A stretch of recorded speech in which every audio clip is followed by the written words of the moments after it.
Hello and welcome to another episode of Why I Hate This Album. I am one of your hosts, Garrett Harvey. With me back this week, co-host extraordinaire, Bloods to my Crips, Timothy Richardson. Tim, how you doing, buddy? Kind of grossed out. Yeah, okay, that's fair. That's fair. I like that you zero right in on a very specific detail that nobody could possibly know what you're talking about. That's okay. More of a general... If they have Instagram, they do. Well, sure. I had plenty of complaints. Yeah, check out that gram. Give us a follow. Tim, in a more general sense, how are you doing? Big move last week. Yeah, no, it was exhausting, and I'm exhausted. Sure. I did a lot of work. Did a lot of shouting.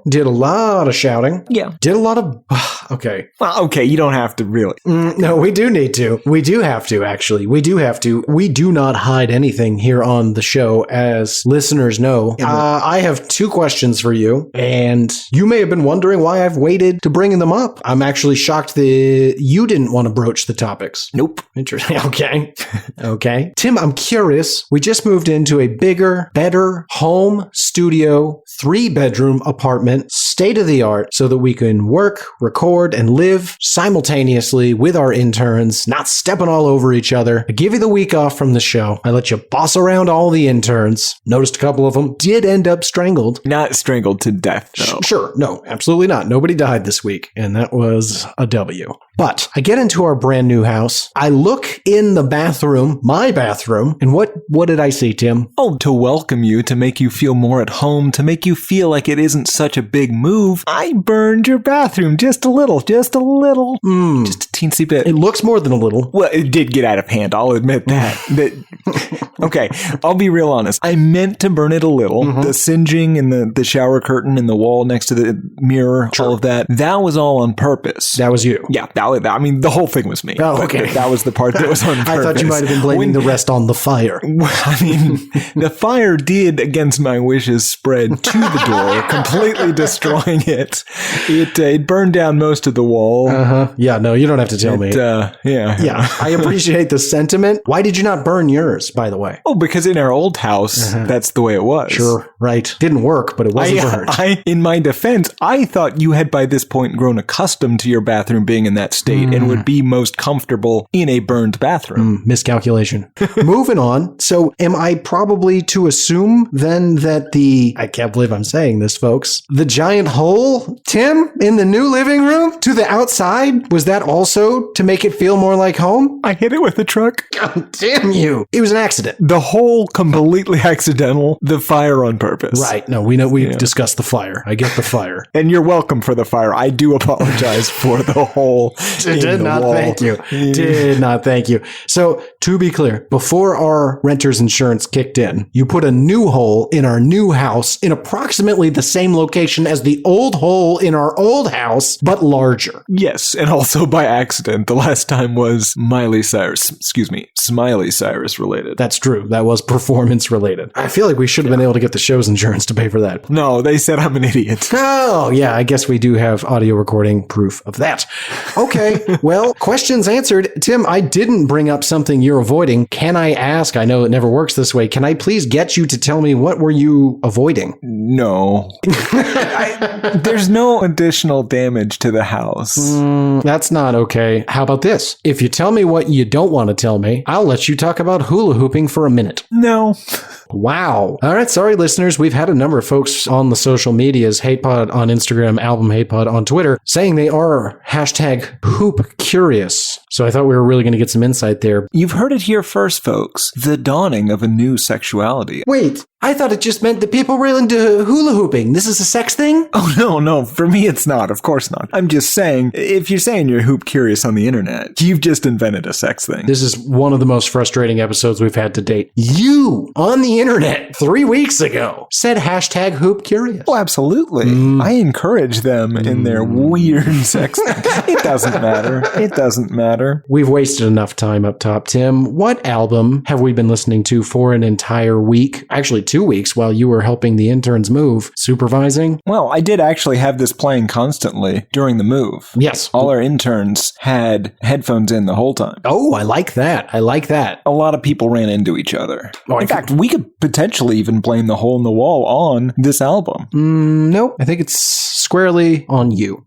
Anyway, we are discussing the cowboy slandering album Heavy Petting Zoo, aka Eating Lamb. I don't like that. Released January 31st, 1996. Eating Lamb? Yeah, that's the vinyl edition. That's what it's called.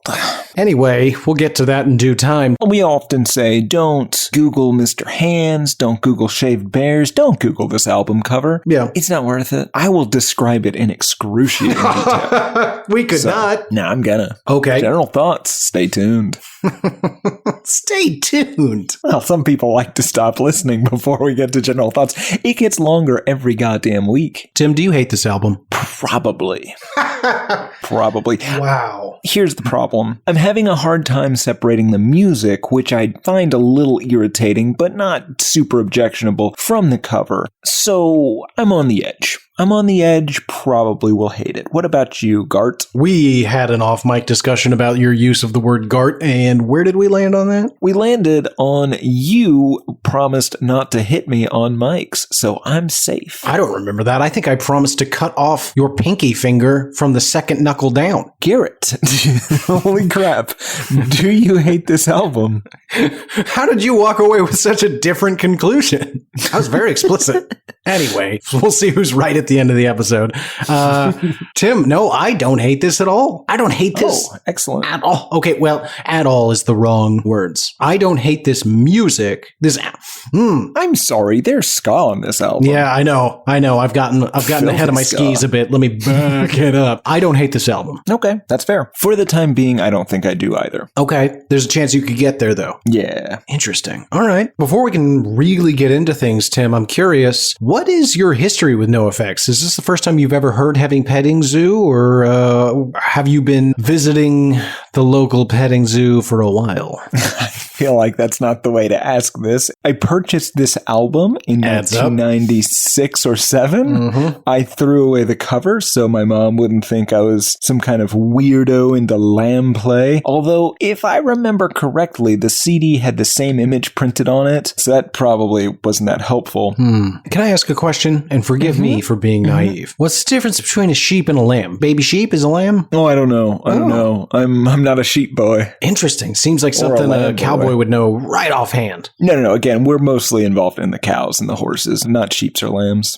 Are there other, like, junior cowboys that are in charge of the sheep? Who's watching the sheep? I think they're sheep dogs. I think they're guarded by dogs. Wow. What the hell were all those shepherds doing then? Maybe feeding the dogs. Back in biblical times. You talking about that? Yeah, biblical sheep. Anyway, I listened to this album a fair amount until their next album, So Long and Thanks for All the Shoes, came out, after which I began listening to that album. I was a NOFX fan in the late 90s and maybe into the early 2000s. Wow. And listening to this week definitely, as I predicted, gave me weird acid trip flashbacks of playing 1998's Half-Life while listening to this album and Blink-182's Dude Ranch on a boombox that I had, because I was super into both of those albums. You suck. Yeah. What about you, friend? Very similar to you, Tim. I actually believe I've seen NOFX in concert as part of a two-hander with MXPX and possibly a three-hander. Pennywise might have been in the mix there. Ooh, I have seen Pennywise. Just stay tuned and a half for those albums. But yeah, I had kind of a brief NOFX, that whole genre dalliance. It became quite popular with the cool kids in middle school. I think I was in 7th grade, aka the worst year of school of my entire youth. Set a record that year. I was grounded 365 days.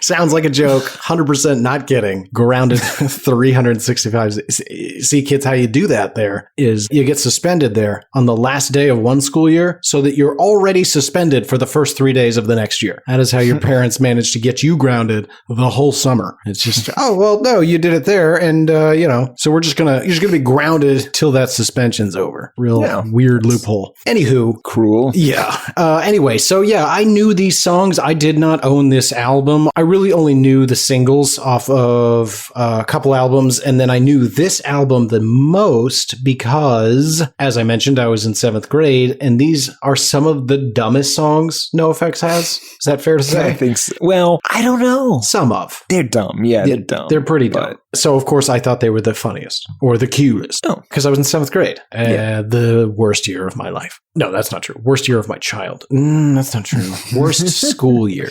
Anyway, so I do think I did see them, but I wasn't even a big enough fan to tell you if I did. I went back and looked at the tour schedule, but I couldn't point to any individual date that seemed familiar. So maybe I made the whole goddamn thing up. It might have been something I told kids to sound cool, and now I think it's actually a thing that I did. Entirely possible. Younger listeners, don't worry, this is your future. It will happen.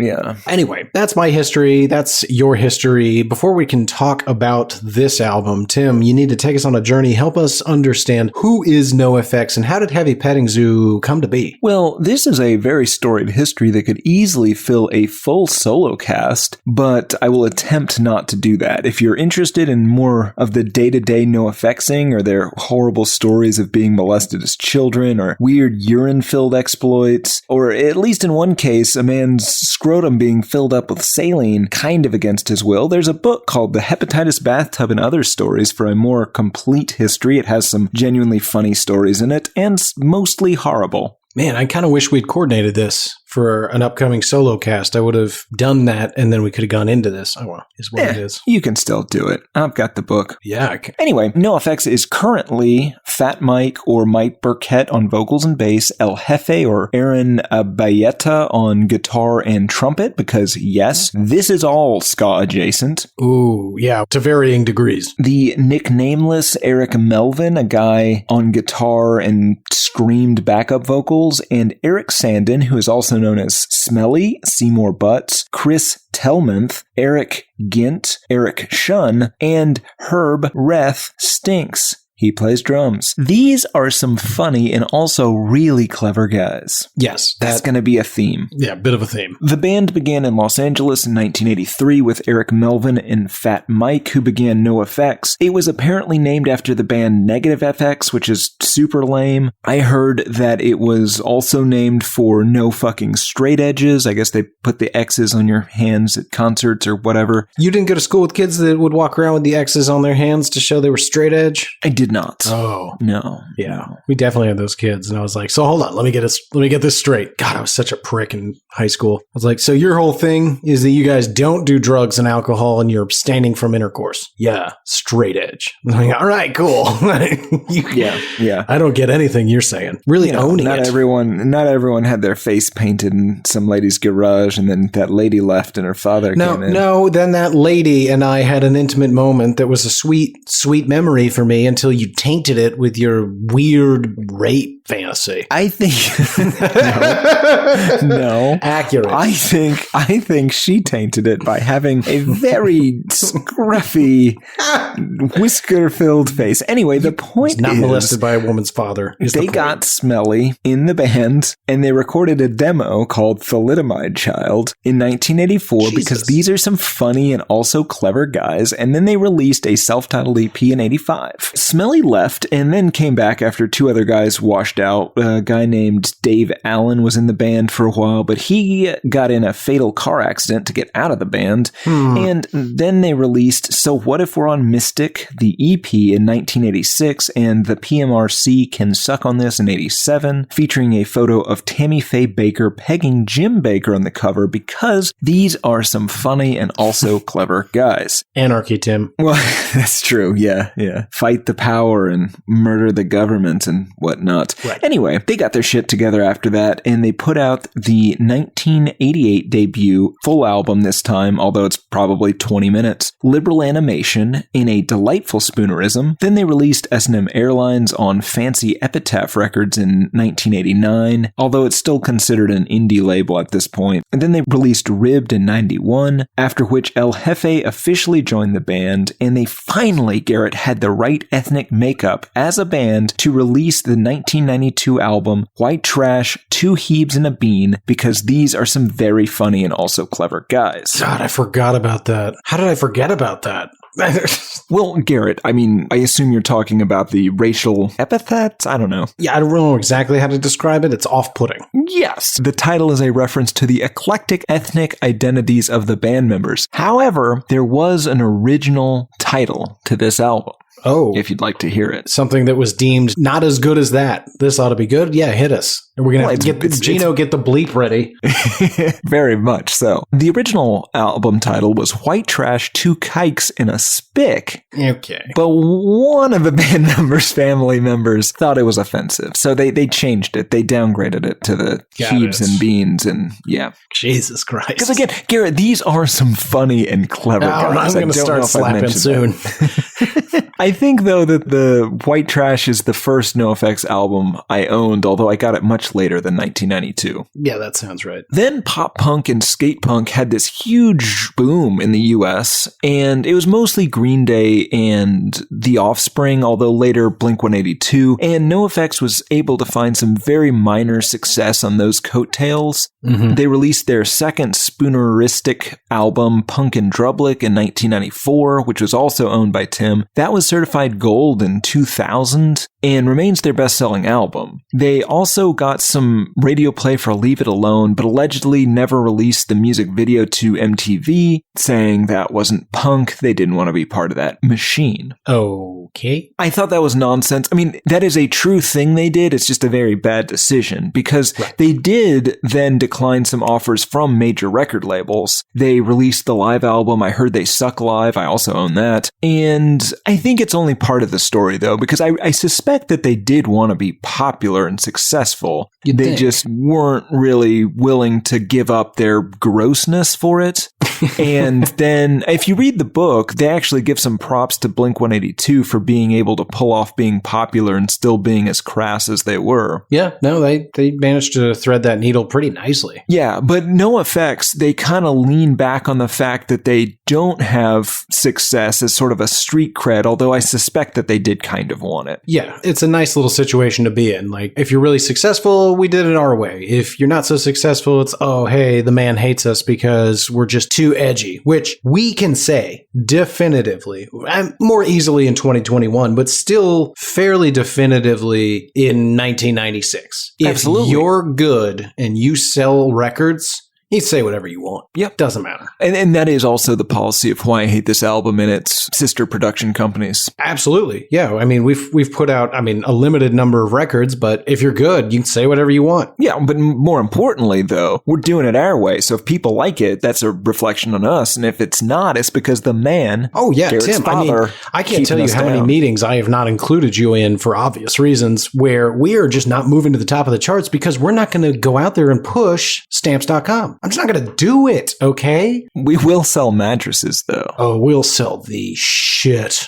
out of some fucking mattresses. Purple, Casper, who's out there? We will get into... Somebody... Yeah. What? Emailed us the other day. They really want us to sell this sort of manscaping. Is it manscaping? Sure, but it's not Manscaped. No, it's not. It's definitely not. It's a lesser company. Maybe it's better. Easy. I don't know. Don't say that. I don't know. Don't say that. They want us. They want to sponsor the show. Yeah. Here's the problem. None of our interns are willing to let me shave them to see how well it works. Yeah, that's definitely not okay. Yeah, and without shaving an intern, we cannot, in good conscience, hawk somebody's product. Well, it's just, if you're going to ask me to push a product, absolutely, if I believe in that product. But if you're then going to give me the product to test and say, oh, hey, but the number one thing you're likely going to use this for, don't do that. Yeah. Okay, well, what am I testing? If I can't shave the interns, to be clear, this is all voluntary. This is not mandatory. This is a service we provide.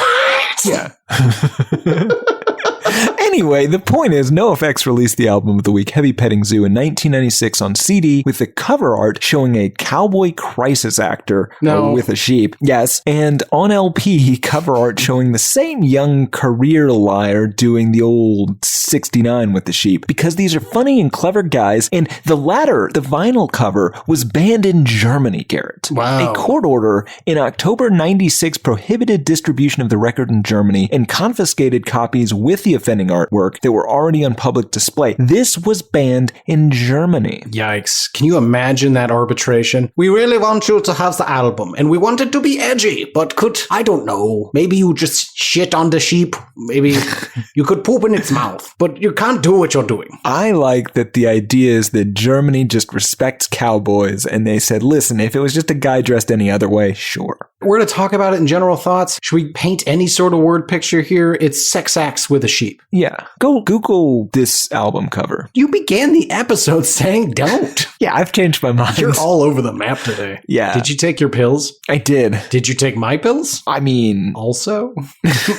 Don't take my pills. We'll get into this a little bit more later. The album does feature a bit of a departure musically for the NOFXers. It's a little bit slowed down. It's a little bit more melodic, and there's parts that sound like they're more influenced by metal, perhaps. There is still that classic NOFX sound on a lot of these songs, though. Yes. And, of course, ska. Shh, don't let that cat out of the bag yet. Yeah, that's fair. The same year, they played the first of 8 Warped Tours, and I did some checking. Garrett, Blink-182, 303 have both played 6 times. 311 has played 4 times. Sum 41 has played 10 times. Whoa. Simple Plan and Less Than Jake, Garrett, are tied. They have played Warped Tour 13 times. Goodness. Okay, one question. What is Less Than Jake? Oh, they're a ska band, Sounds Garrett. made up. We'll get there. You've never heard Less Than Jake? I've heard of them. I've probably heard them. Next week. No, Yeah. we have a schedule. Anyway, in 1997, So Long and Thanks for All the Shoes, also on that. 99, they released a single called The Decline, which is 18 minutes and 23 seconds long. I listened to that for this episode. It is the second longest punk rock song ever recorded after Crass's 1983 Taking Sides, which clocked in at just over 20 minutes.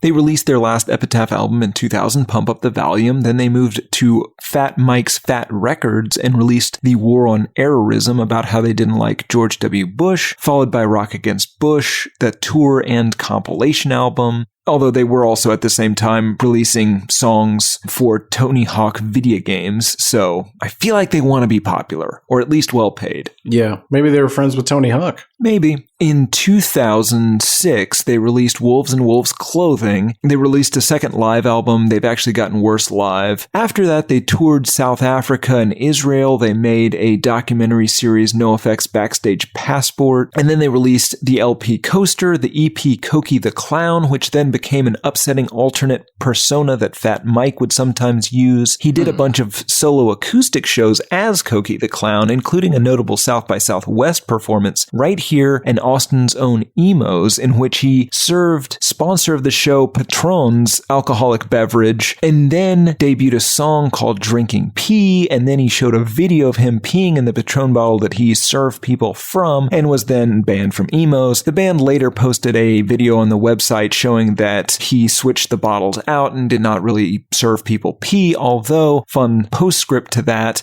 somebody stole the bottle of Patron, so somebody definitely drank his pee. At least a little. They released Self-Entitled on September 11th, 2012, thereby fulfilling our contractual obligation to mention 9/11 at least once per episode. First ditch effort in 2016. And then in 2018, they played a show in Las Vegas, and Fat Mike and Eric Melvin made fun of the Las Vegas shooting from 2017.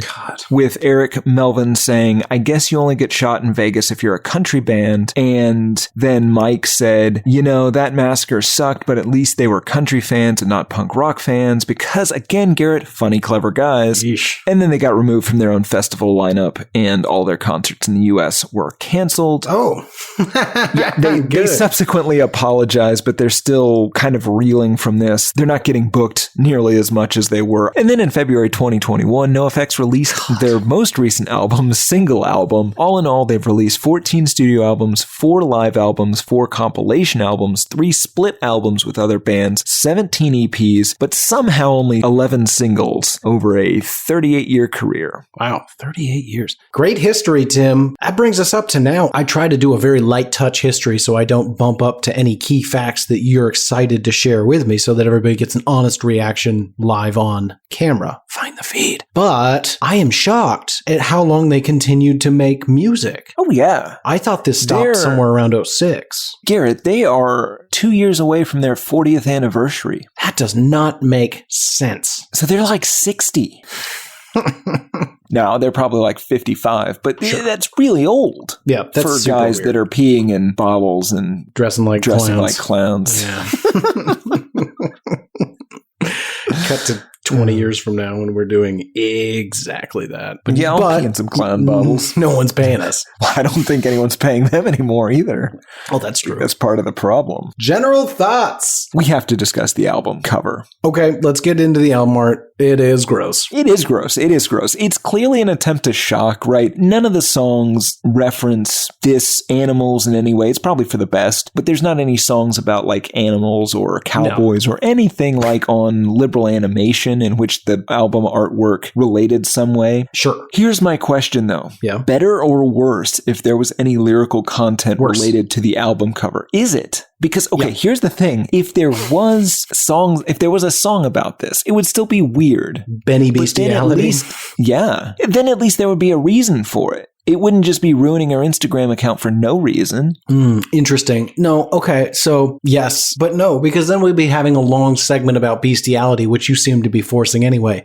Well, no, I'm going to focus in a bit more on the cowboy aspect of it. Well, we'll get there in just a second. Have we said verbatim what's on the cover? Okay, so the CD cover has a man, a crisis actor, dressed as a cowboy, fingering a sheep. Here's my problem with it. It's not just fingering a sheep. I mean, that's probably my biggest problem with it. I feel uncomfortable having said that out loud. It is the intimate nature by which the position has been drawn. That is to say, thought was put into the logistics of having an intimate relationship. It's a loving embrace. Yeah, your words, not mine. Well, I'm not supporting it. I'm just saying that is... Sure, we're just stating facts here. It's gross. Oh, God. Yeah, it's drawn like a children's picture book, which isn't helpful. It's offensive. I'm offended. Now, you're claiming that the you haven't said what the second photo is. Oh, sorry. The vinyl cover is the same gentleman, the same sheep, as far as I can tell, in sort of a 69-ish position. Right. Yeah, hard to believe, for sure. That's... probably where everybody's head jumped first, but you call him a cowboy, Tim, which is interesting to me. Excuse me. I called him a cowboy crisis actor. I believe that the model that posed for this portrait was intending to look like a cowboy, but he made several mistakes, which I would be happy to outline for you. I know he's not a real cowboy. Hold your spurs. We'll get there. God. I like that hold your spurs thing, by the way. Man, that is classy. How in the world am I the first person to have said that when you belong to a sex cult that is exclusively cowboy themed? I'm sorry, you're not. I just like that you're saying it. You know, Dr. Weissman told me not to engage you. Take a deep breath, count to 3. But I really just want to punch you in the face. Just break that stupid nose right now. That nondescript nose. He made me lose. Okay, let me also just point out that absolutely was there not a model for this. That's important. Nobody posed for this. Okay. I mean, I'm happy to hear that. It's just wild that you thought that might have been the case. Garrett, I used to be something of an artist. Yes. I can't draw from memory or from my imagination. I have to have like a photo or like somebody posing. Fascinating. So that's the only way to do it. There's the big difference between you and I. I too was a bit of an artist and I just drew what was in my brain. Oh my God, Garrett. Always a photorealistic drawing of Edward James Olmos. I mean, that and the Cthulhu's? Sure. Well, at the time, I had no idea who Cthulhu was. I know you were just drawing what was in your head. Exactly. You got a big H.P. Lovecraft thing going on, minus, of course, the horrific racism. And talent. So, back to your cowboy friend. What if, Tim, he is not a cowboy, but rather a farmer? Well, okay, that's fair, but it still doesn't make sense. What are you talking about? Farmers are renowned for abusing their animals in sexual ways. It's like prison, Tim. Everybody knows the score. Sign that up. No. Okay, here's the problem. If you look at how he's dressed, it is not a farmer dress. There's no overalls there. All farmers wear overalls, and they wear work boots, not cowboy boots. There's a huge difference. But here's the thing. We can call him a farmer, but he's not. So you agree that he is a cowboy? He is a poor approximation. Except for that bestiality part. NOFX did not do an appropriate amount of homework on cowboys or their particular style of lovemaking to women, human women. Not just women, here's though. The problem. The shirt stays on, cowboy hat is taken off. That's Wait. the inverse of how a true cowboy would do it. Oh, okay. Okay. So hat goes on, shirt comes off. Well, hat stays on, it doesn't go on. But yeah. Wow. And also, the shirt pattern, it looks more like a 1970s hipster than an 1890s man on the range. Why does it have to be an 1890s man on the range? What, it could be a 1970s cowboy. No. This is infuriating. Tim, we must keep moving. Let's talk about the music for the most part. For the most part, it's fine. Yeah, I kind of like it. Yeah, again, it's a little bit slower than your typical NOFX thing, but you still have the guitar squealing. You've got the screamed backgrounds, Melvin-y vocals. Could I go so far as to say when it's good, it's good? Absolutely. Yeah. I would agree with that, definitely. Again, though, it's a little bit more metal influenced, I think. Yeah, there's definitely metal. We'll get into it. A good way to summarize, there's some odd departures into other styles from time to time that only serve to lessen the album as a whole. Yes. The lyrics. Some are not bad, a lot are. Yes, it's important to keep in mind that they're the quote-unquote funny punk band. Mm-hmm. So they're very self-deprecating. They have what they would probably describe as like satirical songs. They're not taking anything they're doing seriously. Mm-hmm. So it's hard to take it seriously as a listener and therefore hard to hate, but it's also hard to really like. Yeah, I think the comedy ranges from not bad to the worst of Bloodhound Gang. Yes, yeah. And they seem to also be using we're like just a funny band that doesn't take things seriously. They seem to be using that as an excuse, at least in parts, to be kind of shitty. Yep. It works as sort of a convenient cover for them. Yeah, it's a security blanket. You're not very good. Yeah. We're not trying to be that good. You're not famous. Right. We're not trying to be famous. Well, exactly. Except for when you are. Just say allegedly. Yeah. Okay, let's see here. Vocal performance for me, Tim, and I'm going to give a lot of specific examples, so I don't want to dig too deep. It is uneven, to say the least. Yeah, Fat Mike is not a good singer. Yeah, there are some songs, or at least parts of songs, that I'm like, do this. This is fine. I have no problem with this. And then there's others, Tim, that, oh my God, I have some sounds likes that they're just ridiculous. Yeah, he goes out of his range, which is odd because, again, he's playing in, very basic punk band. Yeah, and it'll be hard for me to cite specific examples, but he's got his punk voice, and maybe it's two different people, and that might be why. But I thought both of them were Fat Mike, and you'd hear like his one version of his punk voice that I think is god-awful, and then another version that's a little less raspy that I think is fine. I think it's the same guy because I know that El Jefe does some background vocals. Right. Eric Melvin definitely does. I don't think Eric Sandin ever sings. Yeah, so I do think they're both Fat Mike, but one version I think sounds hilarious, and the other version I'm like, yeah, just do this. You sound fine. Yeah. All right, Tim, anything else you want to say about this before we get to the song by song? Oh, let's get into the apologetics covers, Garrett. Oh, God, what do you got? Oh, God, there's none for this. Apologetics has never heard of this band, Garrett. Come on. Think they're doing homophobic? Oh, actually, that would be great. That would be really easy to do the Christian version. Oh, yeah. And just change it to homophobic. Yeah, that one's simple. Yeah. But probably not a filthy philanthropist. Let's see. No. Filthy Philistine. Christy. Oh, I like that. I don't know enough about Jesus to make parody songs. Christy Christ. Apparently neither do you.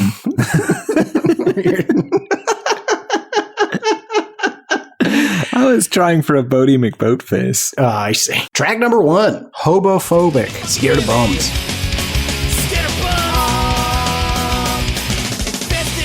We start out pretty stupid. It sounds like this is what NOFX typically sounds like. Yes. Yeah, this is their sound. Exactly how I would expect it to. And this is a somewhat shitty concept for a song. We're going to get into that in a bit. But the most obnoxious and insulting part of this song, and maybe this whole album, is that they think we can't parse the clever pun of homophobic without the parenthetical. Yeah, that is weird, right? They do seem to think they get it. Their audience is so stupid. I would like homophobic, parentheses, scared of bums, parentheses, get it? Homophobic, in parentheses, scared of bums, and then in parentheses, homeless people. Because you got to then define bums. That's true. Really spell it out for your listener. Let's get into it. It's very fast, very short song. Yes, this is one of like 40 plus songs that they have that's under a minute long. And I love it. Absolutely. Opens with Hobo. I'm hobophobic, so what? Scared of bums, not just because they stink bad, not just because they're crackers from drinking too much Lysol. Let's stop there for a second.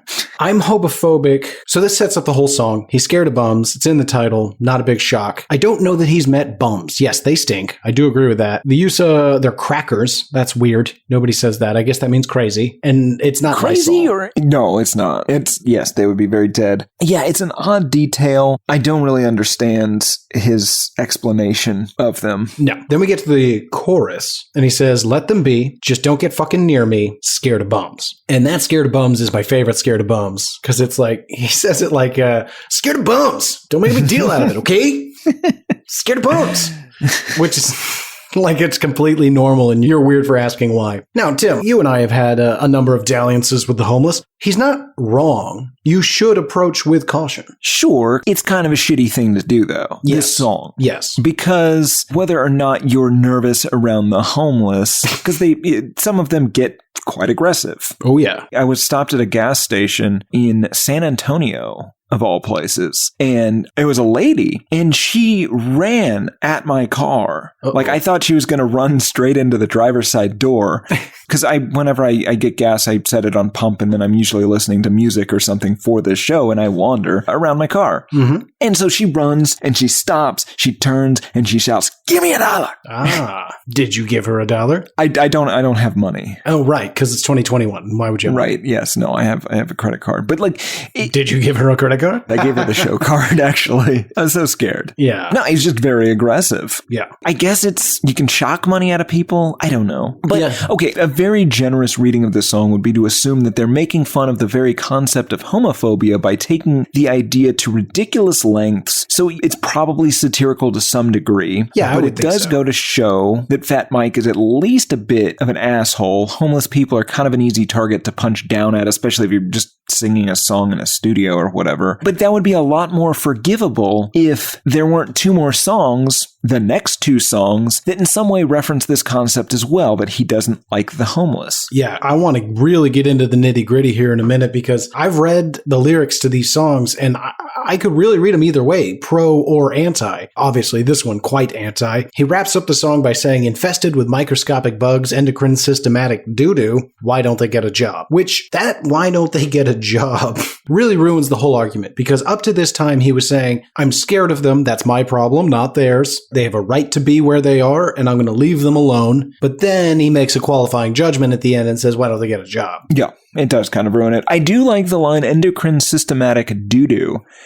Because that doesn't mean anything, especially not in the context of this. No. Like, I think what he's trying to do is a bad religion where he's just like, oh yeah, here's some multisyllabic words. I'm going to throw these into a punk rock song. But like, it has to make sense too. Yeah, he suffers from this a number of times throughout the album where you read the words and he's left words out, whereas other artists who do this, it still makes sense, but they're like, hey, I needed it to fit this number of syllables, but the song makes sense. But when they do it in here, they rob it of meaning and you're like, okay, these words are vaguely related, but you're really asking me to do the heavy lift. Then we get the chorus and we're out. Yep, we've talked about this song for like 12 times as long as the song is itself. That will be a theme. Track number 2, Filthy Phil Philanthropist.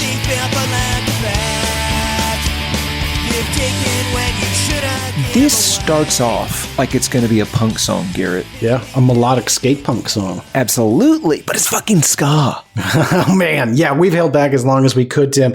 Yeah, then the guitars stop entirely for a brief marimba break or possibly a series of wood blocks. Never figured it out. Yeah, I thought it was a little too high for marimba. I was picturing just your generic xylophone. Entirely possible. Possibly a play school children's xylophone. Absolutely. Also, we should mention that that's combined. I might have enjoyed the xylophone or the marimba or whichever it happens to be if it wasn't combined with the blah, blah. Yeah. God damn it. Yeah, we do get a couple of opening blasts, which is... I'm doing I like it when you do it. Well, I'm doing it nicely. They really blast you hard in the song. But the blast, Tim, they're your bridge. They bring you to a swift and it's jarring guitar change into, you guessed it, folks, a full-on ska song. strap the fuck in. Yeah, and it is full-on ska, but you can get it from the very first upstroke guitar when you get that stupid skanky ska style. Tim, God damn it. I was pacing back and forth watching you and the interns move into the new apartment, and next thing I know, I look down and I'm just skanking. Yeah, you do. You hate dancing with the exception of skanking. When ska comes on. I hate that I do it, but it's involuntary. That's true. Let's see. So then we open up with... All right, so I'm going to read a few lyrics, and then I want to circle back around. Okay. He says, there's something wrong with mass consumption. Why do we want what we don't need? Alcohol, burn it clean, asphalt, methamphetamine will make it seem all right. Okay, so first I want to talk a little bit about how these lyrics are delivered. Couple sounds likes to me. And to be fair, full disclosure, I never fully got my ears wrapped around this guy's voice, so I'm never going to get it quite right on the episode, sadly, but I'm going to do my best. His delivery on this song and a few others reminds me of two things. One, Tim, do you remember on Reno 911, Trudy Weigel's boyfriend and eventual husband, the Truckee River Killer? Oh. Hey, Trudy. Sounds vaguely like that guy. Yes. And not vaguely, actually. Yeah, actually quite a bit. And then he also reminds me in this song and a few others, like, what's his face? Will Forte in Last Man on Earth. In occasional episodes, he's forced to sing a song of apology. And it's always the same song to the same tune. But that's not really the point. He sounds just like this. So it's a bit of a, there's something wrong with mass consumption. I can't quite do it. He's almost giving it a fake British situation. Well, that's a punk rock thing. Yeah. They love doing that. But he doesn't do it consistently. And it's just filthy philanthropist. He's in the nose. Philanthropist. Yeah. It's hilarious to me. Anyway, I don't want to get hung up on it, but just know that I'm laughing my face off thinking of Trudy Weigel's boyfriend. Hey, Trudy. Yeah. So what are we talking about here? Well, I was going to ask what this song is about. Well, there's something wrong with mass consumption, Tim. No, but this song's about nothing. I think what they did, they came up with the alliterative name Filthy Phil Philanthropist, and they thought that was so clever it had to be a song title, but then they didn't put the work in to write a song that goes with that, and so there's some vaguely social or political commentary, there's vague references to this Phil fella, there's some drug talk, but none of this goes together or really makes sense. All right, first of all, completely agree, friend. Can't say that this makes any sense. Allow me to stitch some lyrics together, and you can say yay or nay if you're willing to take the ride. He goes on to say, some people say I got a problem with authority, so what if I do, man? It beats relinquishing control. Classic classic punk themes, damn the man. That goes all the way back to our first season. Zedler, you got to fight against that man. Yeah. Exactly. Indeed. Then we get to, I think, maybe the chorus. Filthy Phil Philanthropist. You've taken when you should have give away. Filthy Phil, you gave to us, we cannot repay. I think what he's saying is that the despair and unevenness that the rich have given to the average man cannot be returned back to them, which is why we often turn to violence. Eat the rich. Well, you gotta cook them first. Well, sure. That's absolutely true. Otherwise, it's cannibalism. Yeah. That's the thing people don't realize about cannibalism. It's only if it's raw. That's not true. That can't be true. There's something grand about being nothing. There's something lame about being grand. Alcohol, squirting gun, not holidays in the sun. That's me, not being you. I think what we're saying here is we always romanticize the average Joe, the hardworking man. There's something grand about being nothing, not having to deal with the pressures of the workaday world. And there's something sort of lame about being the rich guy. I think that's probably true. Sure. Because that's sandwiched between songs 1 and 3, I assumed that he was just talking about being homeless again. Right, but wouldn't you almost say that this is pro-homeless? Well, I don't know that it's pro-homeless. Yeah. It's anti-rich guy. Yeah, that's what I'm saying. That's why I'm saying it's probably not about the homeless. It's more just, you can't be homeless, Tim, but you also can't be rich. No, of course not, because he's in that middle, right? He's a poor schmuck, but he's not homeless. Right. Okay, then we get the chorus a couple more times and we're done, right? Yeah. Beautiful. Track number 3, Freedom Like a Shopping Cart.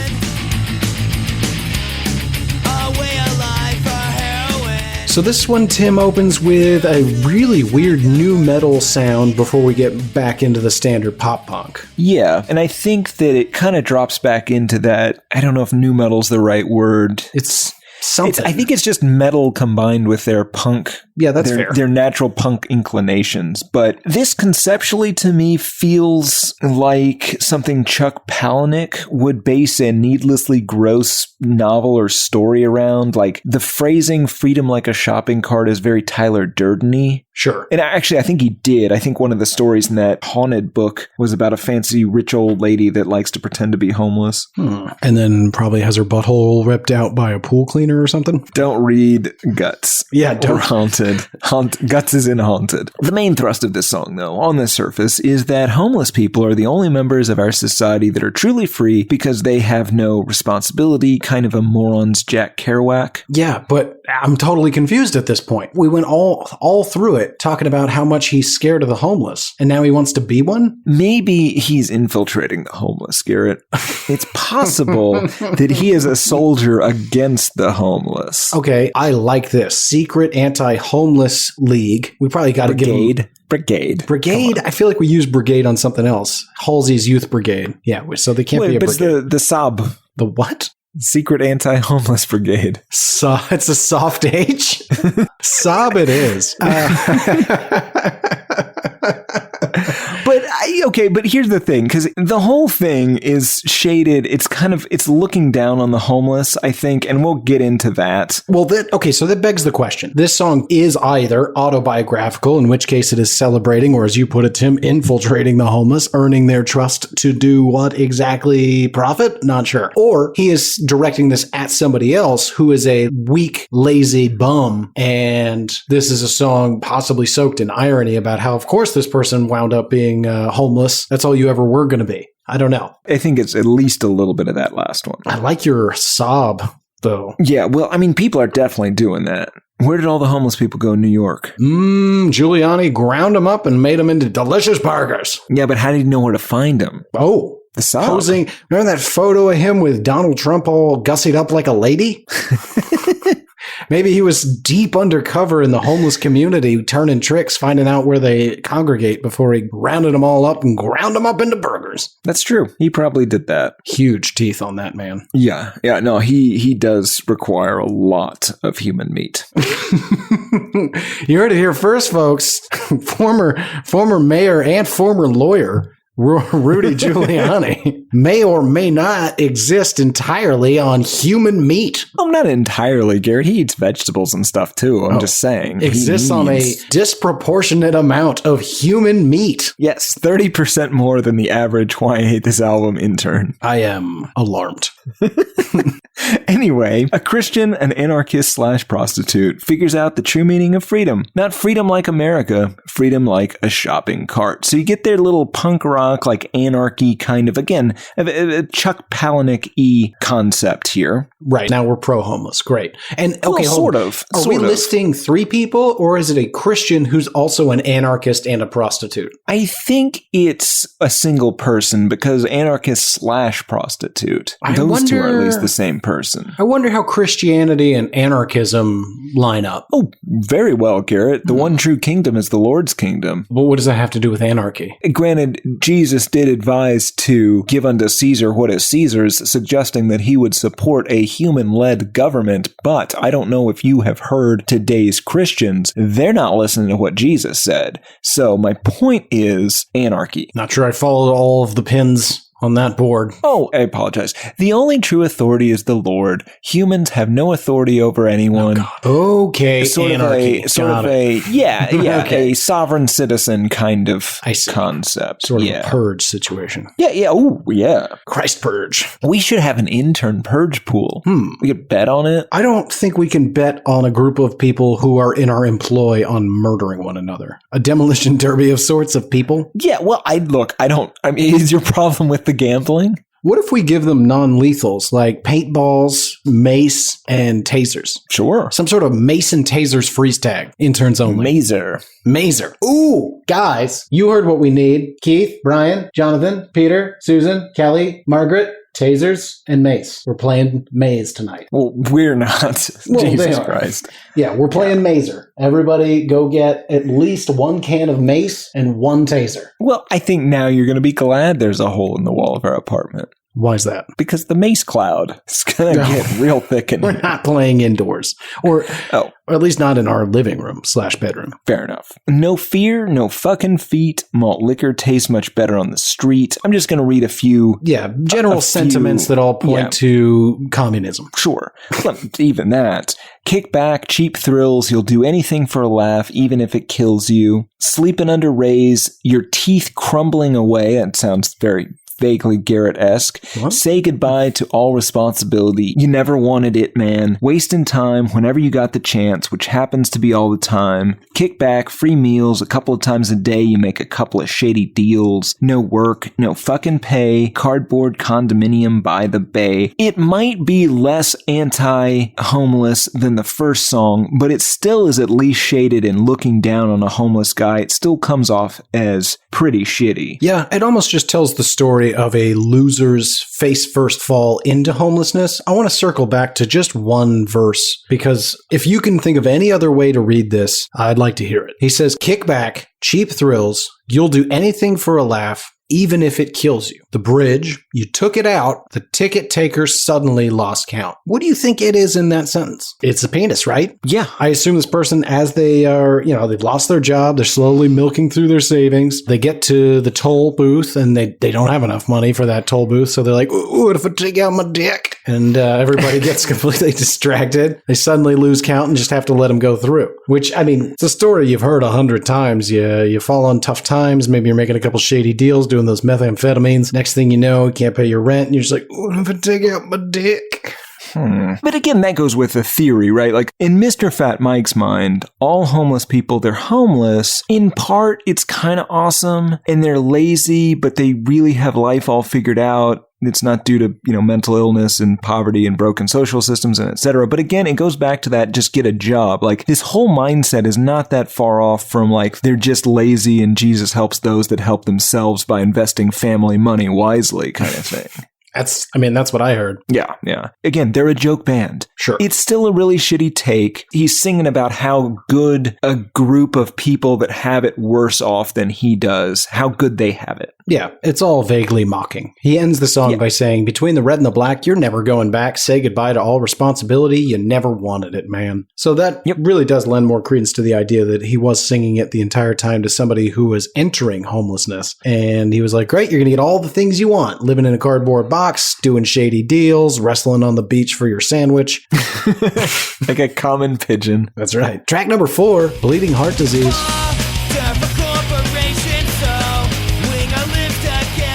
This is a really clever take, obviously, on the do, ra, mi, fa, sol, la, ti, da, because, Garrett, you guessed it, funny and clever guys. Sure. Before we even get there, Tim, I picked up on a sounds like that you're going to be like, what the fuck are you talking about? In the beginning, it's got a considerably different opening. That is almost certainly to the tune of a Jesus Christ Superstar song. Are you talking about the How Money Polluted My Mind? Yes. The How Money. Yes, but in the background, you've got the music that sounds almost exactly the same as the Jesus Christ Superstar song. What's the buzz? Tell me what's happening. What's the buzz? Tell me what's happening. And the only reason I know that song is from the classic Ben Stiller film, Along Came Polly, in which, for some reason, Philip Seymour Hoffman was the second choice for a Jack Black role. And he keeps taking everybody's scene in a production of Jesus Christ Superstar as a former child star that is entirely washed up. But there are several scenes where they're singing that song, and I was like, why the fuck do I know that? So I had to watch Along Came Polly, which brings us back to this. I can't hear it, but only because I'm not very familiar with the Jesus Christ Superstar song. Just go watch Along Came Polly is what I'm telling you. Right, but I'm not going to pause it now. So I just say, Sure. I agree. I agree wholeheartedly. In fact, I just watched it. That is a perfect take. If I watch it and disagree later, I'll edit that out. Perfect. And as you said, Tim, this is a take on the classic do, re, mi, fa, sol, la, ti, do. A little bit of a Sound of Music joke, I guess. Considerably less Nazis in this version. Well, less. We don't know that. No, we do. Yeah, okay, fair. Yes. I'll go ahead and read through it. They say, do, what our lives are lived for. Re, just a crazy Aussie. Me, the generation forges on. Fodder for corporations, sewing our lips together. La, as in Los Angeles. Such a nice place to get shot. Don't forget the T. It follows liber in the Constitution, following the part about pursuit of happiness, the byproduct of colonial precious metal mine extracts which bring us back to dough, spelled like money. Tim, you've said it perfectly already, so let me try to encapsulate it simply. All of these words are almost puns, but they're just generally related to themes that a better band would have written about in this song. Well, sort of. Like Doe, that one's a pun. Yes. Ray, okay. That one's not. They're just... Well, there's listing a guy. Yeah, but unless I know that guy, it's not a pun. Well, if you know... It's just a cheat. Raymond Dogwin of the Australian punk band The Hard-Ons, then you do. Right, but I don't. Well, I'm sorry that you're not familiar with The Hard-Ons. That's shocking to me. Continue. My point is, they took a concept and they got lazy with it. Yeah, well, what is really quick? The generation forges on? I think it's like a Generation Me kind of thing. Right. Fodder for corporations, sewing our lips together, law, such a nice place to get shot. Yeah, okay. Now, I really don't understand the whole part about the Constitution to the point that I don't care. And then we get into the do's. Do, do, do, do, do, do. Which sounds so much. We were not even sort of together on that, just to be clear. We'll edit it together, don't worry. Which is weird to me because until I got later on into the album, I was like, this sort of sounds like a Grateful Dead song, specifically Sugar Magnolias. Yeah, but and that does come back, yeah, sort of, accidentally. Yeah, sort of. Yeah, and I didn't hate that. It does come very much out of nowhere. Sure. On this song. Yeah, but the music is fine. I have no problem with the music, and we're not back in ska country. Yeah, that's true. It does get real weird after that. First of all, we should mention the do, ra, mi, fa, sol, la, ti, da part. It's not do, ra, mi. It's do, re. Do, re, mi, fa, sol, la, ti, da. Do? That's what I said. What's happening? Okay, keep going. Listeners, write in. What's wrong with Tim's voice? The point is... Or my ears. That's the first verse. And then that concept gets completely abandoned. Yes, absolutely. Yeah. Because then he starts talking about a kid torturing a cat, teenage Norman Rockwell, painting it black. Well, yeah, okay, you're just hitting the high notes. Let's get into it. Today I saw a kid torture a cat. Too much leisure. Teenage Norman Rockwell paints it black. Tim, I think that he's saying that money creates excess and is forcing him into extremes. Rather than living that Norman Rockwell life, he's paying to watch a kid torture a cat. Oh. Yeah, the new standard when you're a wealthy guy from the success or pseudo-success of your Weird Bestiality punk album is you start paying people to do weirder and weirder things. Because then he asks, how did the chain get started? More is what everyone wants. Needy is what none of us are. I don't understand that. Corporation died last night. Ruptured bleeding heart foresight. Me, I'm just a Lou. Lots there. He's asking, how did this snowball get rolling? What was the initial thing? Where did he cross over into excess? And then finally, he admits he's some sort of twink toilet. Absolutely. And he is, actually, in real life. You heard it here first. Why I Hate This Album exclusive. Tim knows that Fat Mike gets pissed on. I do know that. Oh. I 100% know that. I read his book. This is a thing he likes. Not by twinks. I think by his lady friend. But yeah, he's into this. Well, no, in that sense, he'd be the twink. Oh. Which I don't know these terms. You taught me that term. Not in the way you mean it. All right. Then it changes into criticizing people for wanting to be rich. He says, so don't expect the best, you won't be disappointed when you take a bite and watch the worm crawl back inside. Don't believe the fairy tales of $1 million happiness, Los Angeles-tic lifestyles, Chardonnay, the pursuit of $1 million happiness. It's cautionary tale, Tim. He's saying, I've been there. I've now gone to the heights of excess. I've paid to watch somebody torture a cat while I jay off in the corner. It doesn't end great. Absolutely. But he's also saying, don't strive for the best. You'll be okay with, the mediocre. Aim so low you couldn't possibly fail. That way you'll only be surprised if you manage to succeed. The Why I Hate This Album story. That's right. Track number 5, Hot Dog in a Hallway.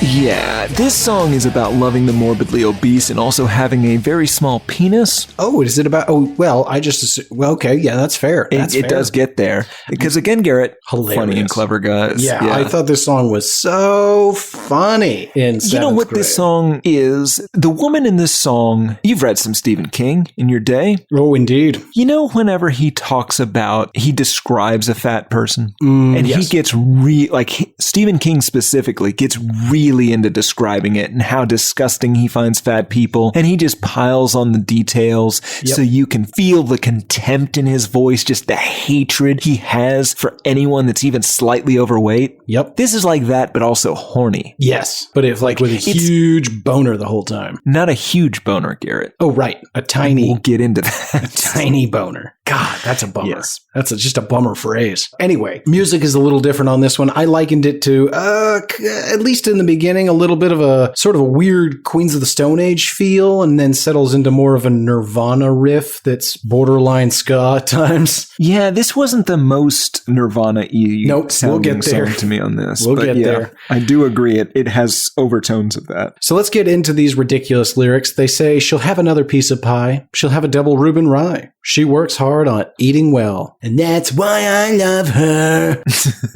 Hey, Judy. It goes on, though. She's got a couple of pony kegs. Her arms are bigger than my legs. And when she holds me, I can't breathe.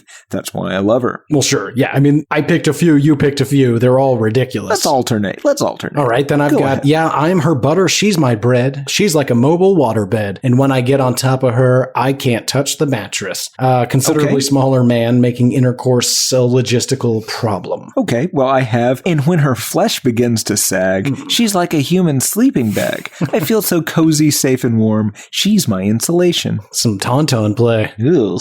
Yeah. This is sort of a person, at least by the description here, that would have been targeted by that gentleman from that Seven documentary. Did you ever see that? You mean the film Seven? Yeah. What's that fella been up to lately? Oh, it got worse. Oh. Believe it or not. I heard the funniest fucking thing the other day. It was on a podcast I listened to called Blank Check. Check it out, listeners. It's not bad. It's a little nerdy, but they were trying to come up with the use of the word, like, you know how in the credits you'll have and Robin Williams or featuring Rob Lowe. They were trying to figure out a way that you could use a but, and they're like people that like have like been completely removed from culture for like horrible things they've done. So you'd have usual suspects. It'd be like Benicio del Toro, but Kevin Spacey. Or we could just apply it to people that we're just not tolerating anymore, but Rob Schneider. Oh, that's sad. Is it? He deserved better than what he got. No. Yeah. No. Really poly-shored him. Anyway, then you get the horrific description of the sexual act with this lady. She's my filly. I'm her stud. Her bean is bigger than my pud. It's like feeding a tic-tac to a whale. That's why I love her. This genuinely upset me. So this brought back a memory. Oh, God. No. So as I mentioned in 7th grade, thought this song was hilarious. God. Not about being abused. Come on, man. Grow up. Anyway, it was very popular with my friend group, or at least the group of friends that I wanted to be friends with. And they had recently learned the word pud from this song and were like, hey, Garrett, you know what a pud is? And of course I didn't because I hadn't heard the song yet. And so they made fun of me for several days until I had. And then I was brought in to the circle as well. And, yeah. And middle school was just an easier time. Oh, much more difficult, in fact. Much more difficult. People were horrible. But anyway, this is where I learned the word pud, everybody. Yay. My childhood's terrible. And then we end with 20 seconds of dues. Yeah, second song in a row for some reason. Somewhat surprised we didn't get an actual mention of the titular hot dog or this woman's hallway. Well, I think that was the Pud and the Whale. Well, sure. Ooh, Pud and the Whale. There's a children's book. Oh, I was going to say a Noah Baumbach sequel. Oh, that works too. Track number 6, Release the Hostages.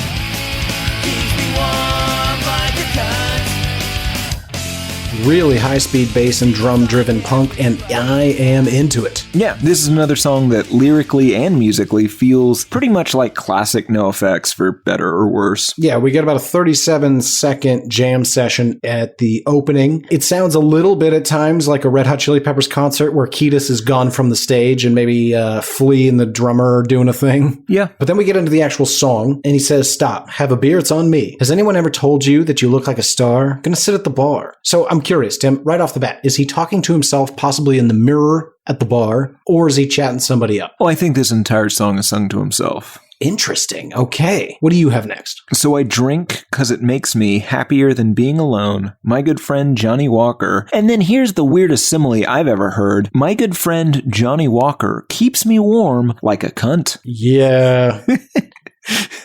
Now, I Tim think and that should just be our new thing. That should be our analogy for everything. Right? Everything? Yeah. Because that robs it of its meaning. That's the only way to get back at Fat Mike. You just say, man, these termites they're just destroying this apartment. It's like a cunt. Would you say like a cunt? I would. Yeah. By the way, we have termites. Oh, goddamn, we just my moved way in. of telling you. I know.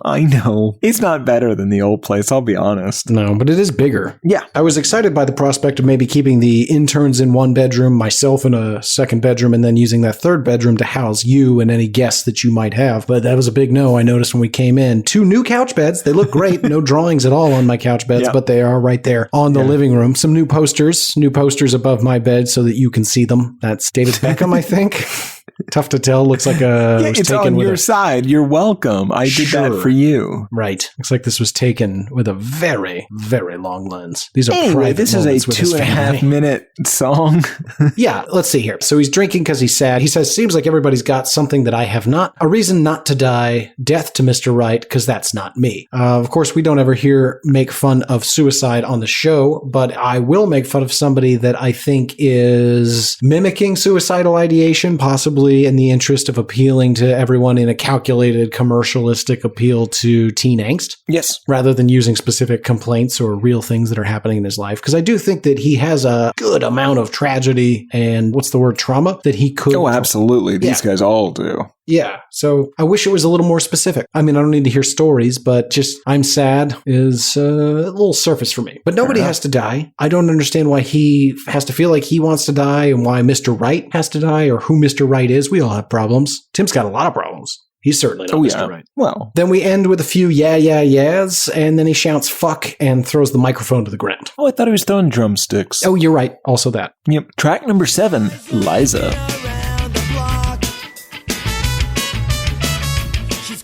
The opening to this could be an 80s pop song. I don't know if you did any research into the overall, but this is... Sequel!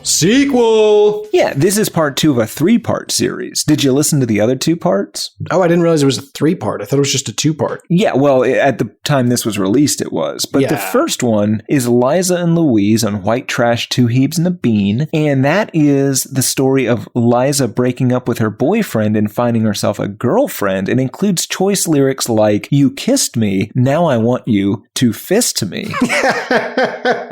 Then we have this song, and we'll discuss that in a moment. And then on Pump Up the Volume from 2000, there's the song Louise, and that delves way more into the lesbian BDSM of it all, and definitely mentions, Garrett, you're going to enjoy this quite a bit, Mommy Play. Gross. By 2000, I had moved on to Real Big Fish. I didn't even hear the third one. You missed out on Mommy Play. That's fine by me. And of course, we won't give you any examples of lyrics from that song to keep this show family friendly, but we should get back to Liza, because that's this song. Speaking of family friendly, huge After Dark warning coming up for this one. Just generally, this is the tale of a young woman coming into her own sexually, and because this is a NOFX album, that means becoming a dominatrix, I guess? A sexy femdom, Tim. Well, let's not spoil it. Spoiler alert. She's been around a couple years, tasted 31 flavors. There's only one she really hates. That would be Vanilla Bean, the blandest one. Don't make her scream, and that's what she likes to hear the most. And then we get some sort of weird chant that says she's got to tap that primal scream. Yeah. She's on the SF Outcast team. It has way more like actual backing vocals than other NOFX albums and songs. Yes. It makes me laugh how like adorably composed this song is. Because it feels almost like a Motown song set to punk rock. Yes. And also the lyrics are all Also wrong. The topics are controversial. Yes. And erotic. No, not erotic. Well, we'll let the listeners be the judge. Hold on. Did you find this arousing? I don't want to put you on the spot, but for our listeners. No. I mean, there's nothing really described that's particularly arousing. I think that yes. All right. Good to know. As we go through these lyrics, just remember that at least one point this week, Garrett was aroused by this. Oh, listeners, feel free. At least, 173 times this week. I was aroused. Sometimes listening to this song, sometimes not, sometimes doing other stuff. Fair. Yeah. I don't know what Tim's point is. If you want me to just tell you, I can tell you one thing. I'm never aroused during this. Okay. Don't need to worry about that, even while reading this song. If you're here, it ain't happening. Anyway, Liza's been around the block. She's currently a fembitch top. A giant step from old Louise. Now she's the one who's on the prey, which I think he meant prowl, but whatever. She used to wear her hair short long, determining her preference. She didn't like that dynamic. Such clunky language. She didn't like that dynamic. Trading in her flannel shirts for 6-inch heels, latex skirts. She even bought herself some bras. So, she's becoming more feminine. She is moving away from the more traditionally masculine, lesbian cliches and into a slightly more feminine, but still very powerful lesbian cliches. Yes, to be clear, this is full of cliches. Oh yeah, no, this is just a few degrees shy of Dear Penthouse. I never thought this would happen to me. Yeah. Then I had to do a bit of a deep dive, Tim, on some research here. I don't know if you did any digging. The song continues, Miss Terrence Sellers akin. She's got more power feminine. She knows the power incites fear, and it's that fear which makes her wet. Oh, you have to look up the wet part? No. I have that handy reference card, how it works. Keep it right here in my wallet. No, the Terrence Sellers. Did you know who this person was? Nope. Well, I learned that this is a reference to the New York writer and dominatrix, Terrence Sellers, who had a fascination with violence, self-punishment, the occult, and psychoanalysis. It's a weird and. Her most famous novel is called The Correct Sadist, The Memoirs of Angel Stern. It's written as a collection of short case studies relating to themes of sexual dominance, submission, bondage, discipline, and fetishism. Pick it up at your local Barnes & Noble. It's weird that this whole subculture just, and I may be wrong, maybe I'm just not that informed on it, but it seems like it all just trends towards stinky leather and latex. Oh yeah, you gotta hose out that latex. Right, but I don't understand what the appeal of either of those are. I mean, I'm not super into it myself, but I'm an empathetic character, so let's walk through it. I'm glad you asked the important questions. So there's two aspects, I think. There's the bondage piece, right? And then you can break that. I get that. Everyone gets that. Interesting. Great. I was going to say I don't really understand that at all, so I'm glad we can just slide on past it. Let's get into the latex of it all, Tim. I think it is I was going to maybe use like a bathing suit analogy. But it's not. It's like a full body suit sometimes. Sure. But just stay with me for a minute here. And again, I'm out of my depth here, but I'm going to try. There could be a scenario in which there is an attractive woman. And believe it or not, Tim, that if given the choice, you can see this woman standing nude or standing in a sexy bikini or bathing suit of your choice. There's a world in which choosing the actually clothed woman is the sexier option. Does that at least sort of make sense? Sure. Okay. So then that same aesthetic applied to like the full body, maybe they're into Catwoman? I'm close. Okay, just say they're into Catwoman. Like, that's fine, but like I would assume that the end goal would be to remove the Catwoman. So I don't get it. There's a series of zippers and holes, Tim. No, I understand. Zippers and holes. Hashtag zippers and holes. That's the shirt. Zippers and holes. The song wraps up with, she'll find a bottom young butch. She'll tell her, I won't hurt you much. Unless, of course, you want me to. So she's out there hunting what she formerly was, finding that her feminine wiles are actually more powerful, and that makes her wet. She's a fear sucker, a fear fucker. She's a fear fucker. I like this. Yeah, I'm soul sucker, fear fucker. Now, Tim, I don't know if you know now this. I understand the dominatrix. That got us there. Yeah, I was going to say, you're familiar with the soul sucker. And as you know, many soul suckers leverage fear fucking to acquire that soul. Track number 8, What's the Matter with Kids Today?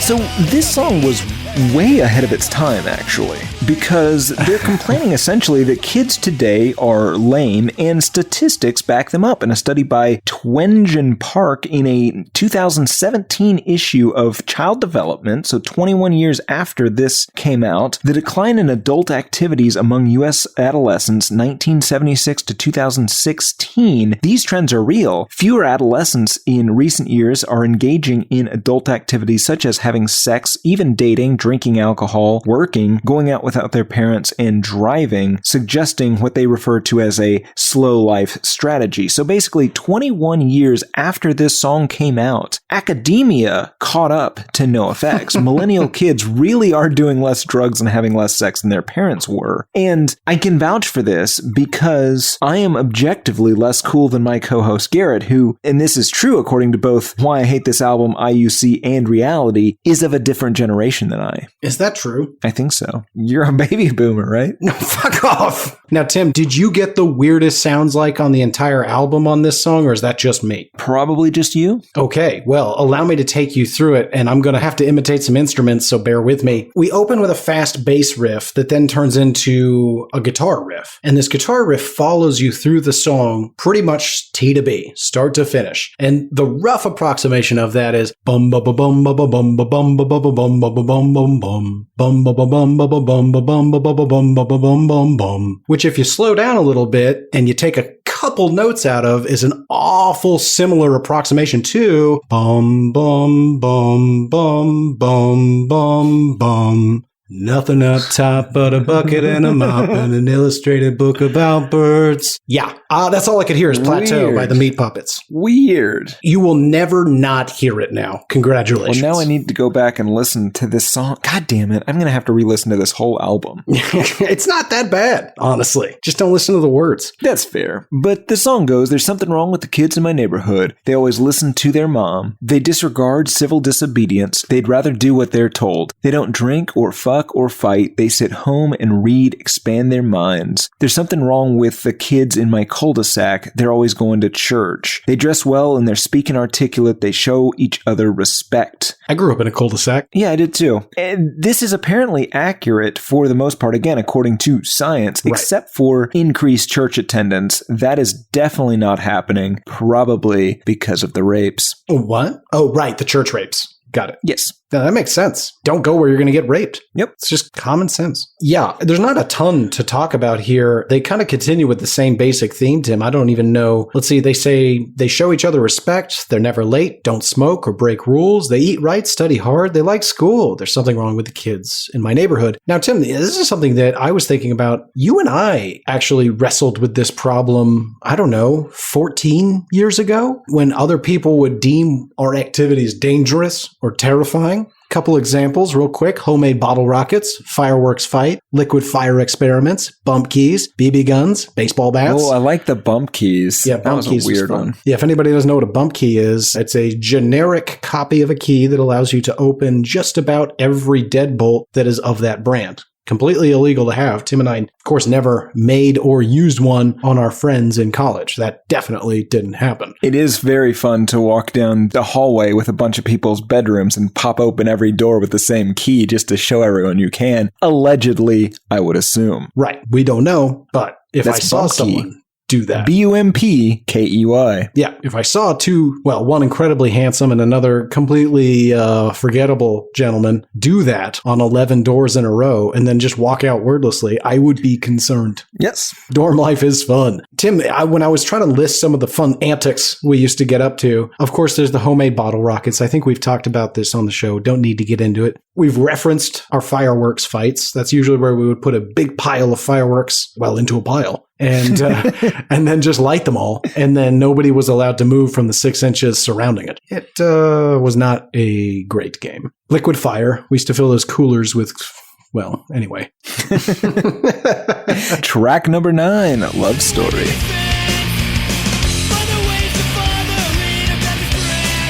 So subdued. Well, yes, this was weird. That's a really weird departure. Did you notice that a murder happens in this song? Ooh, no. I was very focused on the Rick Springfield Jesse's Girl chord progression that kept going through the goddamn song. That's fair. Question the first. Do people use diaphragms? Is that a real thing? They did in the 80s. Okay. So other than that, this is the low-key story of an unhappy marriage and an unhappy family. and then a murder. A murder? Partly owned Tudor house, white picket fence. Mother waits for father in a backless dress, hardly used diaphragm, put back into its case, so they're not banging. A one-way trip down memory lane as she awaits. I don't want to know, cheat me, I don't want to know. Children play in the yard. Mother stares at a wall. Father says he's gonna be back late, so don't wait up. About 2:45, father stares at a wall. Stained thicker than water. Who's gonna clean it up? I don't want to know. Now, Garrett, what's thicker than water, classically? Semen. No, blood. Blood is thicker than water. When he says stained thicker than water, typically what I think of that thicker than water is blood. So father stares at a wall, stained with blood. Who's going to clean it up? I don't know. Okay. That wall is stained with blood. That father killed either the mother or the child. Okay, but you haven't really taken us through, what about all the other words you read? Oh, it's just about an unhappy family. That's the reason why. It doesn't really matter. I see. Okay. All right. Well, allow me to build a much more detailed case. You're not probably wrong, because why else would you say what thicker than water? But well, again, you said semen. Well, in it a is. Rehearsal.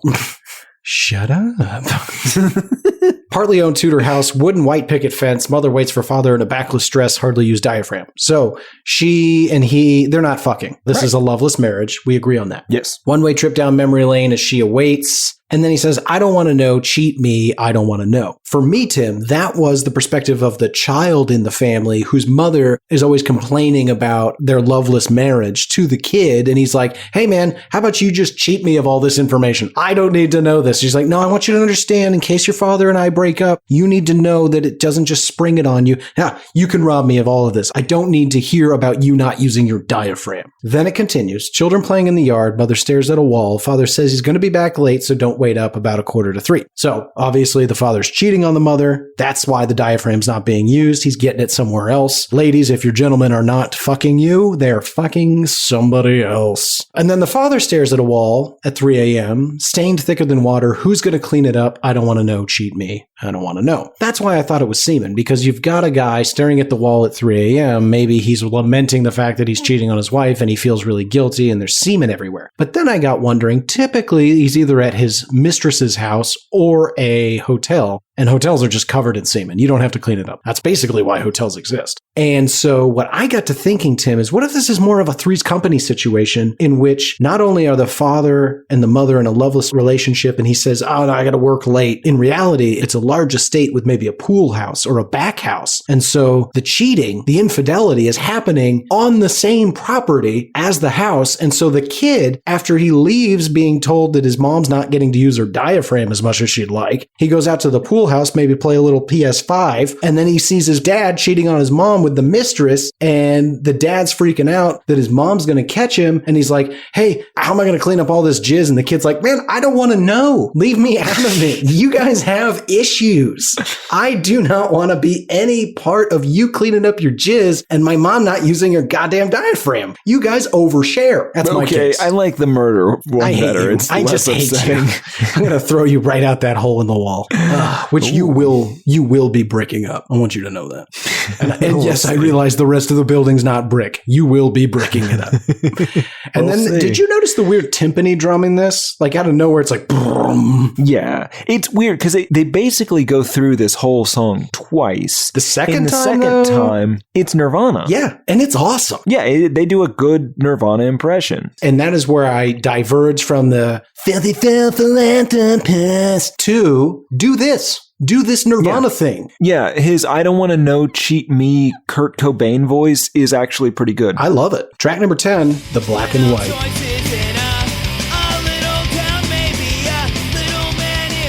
Much harder rock style opening. Yep. Lyrically, the first half of this seems to be about a closeted homosexual. Yes. They sing, Mr. McCarthy killed the light. He didn't wake his lovely wife. He left the key inside the door, woke on the wrong side of the bed. She can't remember what he said, but she sure knew what he had done. And then it goes on, a biblical moralization, identity frustration, confused man cannot follow his heart, so he may be fucking her, but he's thinking about him. But the second half of the song seems to just be about how Fat Michael doesn't like feminists, and it has, which I looked up the particular people that are referenced, this Catherine McKinnon and Andrea Dworkin. Yep. And they both seem horrible. Yeah. They seem like idiots, and I guess they're just both mad about the existence of pornography or whatever. Right. But it does have this weird through line of, it's the same, it's the Chasing Amy line. Like, you just need a good hard fuck. Like, right.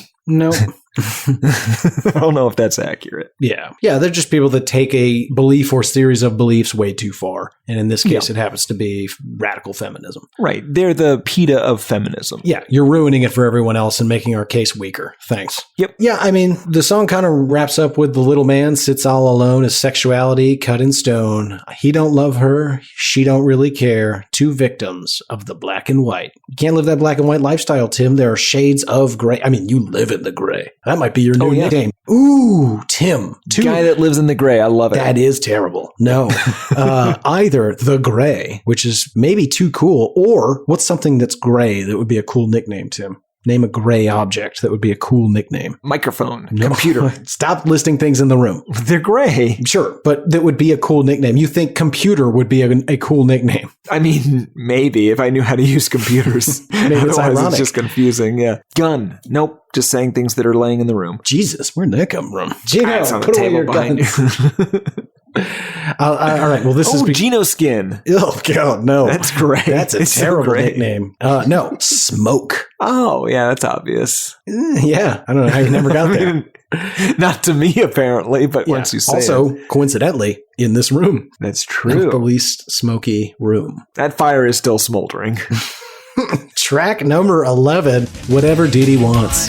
I'll probably get it. You tell me what you need. I'll try not to forget it. Give you someone to blame. Ugh. Acapella opening of the title that kills about 30 seconds. Yes, I will say, it's an earworm. I have been singing whatever Yogi wants, he's going to get it for the past 2 weeks. Yogi, of course, being the better of the two. Why I Hate This Album. Official pets. Absolutely false. It's true. Listeners, write in. We're going to have a dog off. Dog off! We'll dog off. Yogi v. Batman. I mean, already name Batman 1 point, Yogi minus 1 point. I disagree completely. What You are wanted to change the name Batman when you got that This dog. is not what we are litigating. I considered other names for sure because I had to make sure it suited his personality, which of course it does because he witnessed his parents being murdered by a gentleman in Crime Alley. So it fits. But Yogi? What is he? Where's Boo Boo? Is he going to steal a picnic basket? What are we talking about here, Tim? There was a boo-boo in his litter, yes. Oh, okay. I stand corrected on that. Anyway, dog off. Dog off! Are you Listeners,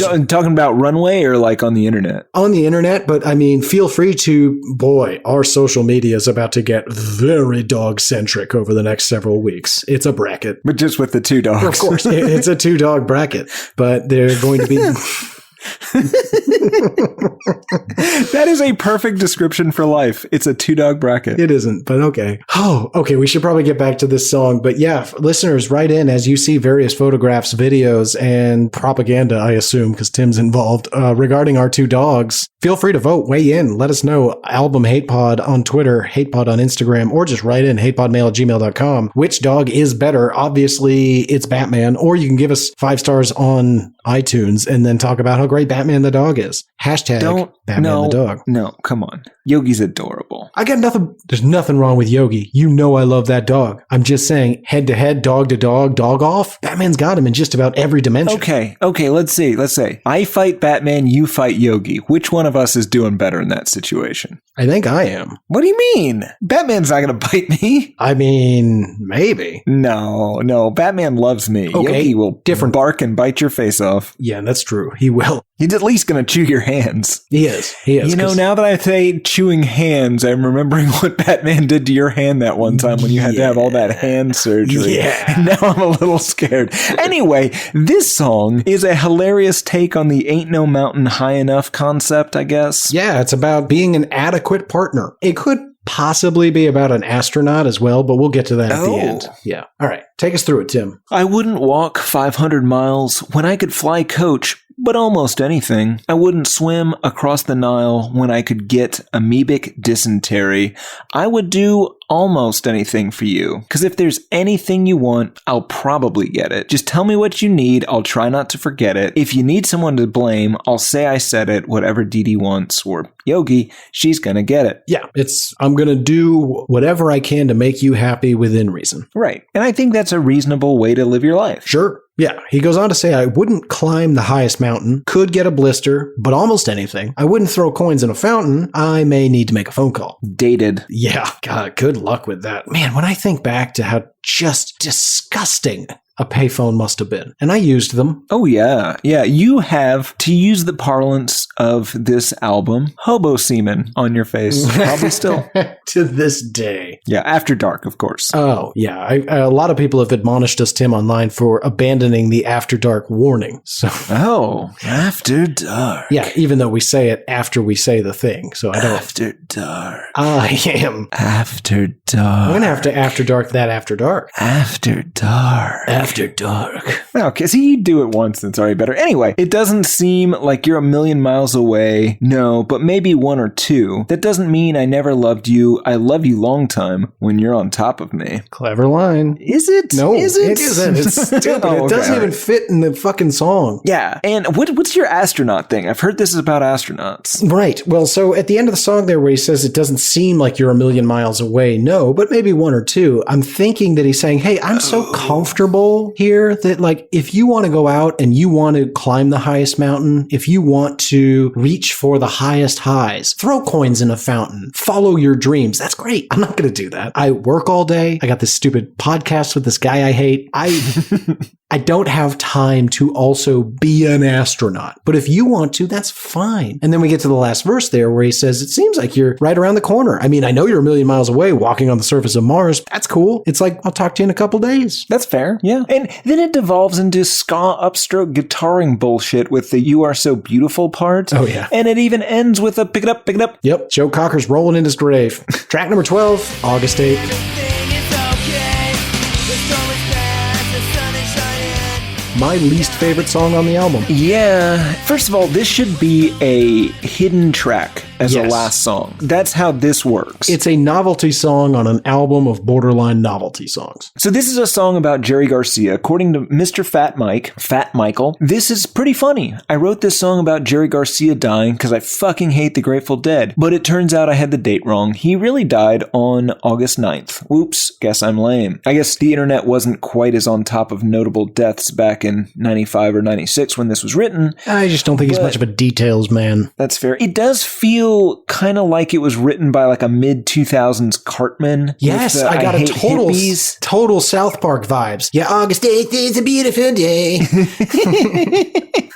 Yeah, it's basically just about what a beautiful day it is. There's hippies crying. There's a bright blue sky. Storm has passed. I guess that's the storm of the Grateful Dead's music. He's going to be real pissed off whenever they reform several years later. Yeah, the whole thing, do you think it's trying to be, it's very sing-songy, right? Mm-hmm. But I'm wondering if the style is supposed to be mildly like mocking of the Grateful Dead. I don't know. Here's the thing. If they got a second drummer and like 4 extra musicians to play on this and the song was 12 minutes, sure. Okay, But well- they kind of go the other way. All right, Exhibit B. Lyrics from this song. The air is sweet, the summer flowers blooming. Nowhere in sight is there anything gray. Feelings of joy are filling the streets. Yeah, August 8th is a beautiful day. Compare that with lyrics like, I don't know, sweet blossom, come on, under the willow. We can have high times if you'll abide. We can discover the wonders of nature, rolling in the rushes down by the riverside. Just weirdly similar. Yeah, that's fair. That's also attributing a great deal of forethought and cleverness on the behest of Mr. Thaddeus Michael, which, you know, maybe. I mean, I think He didn't get the day right, so probably not.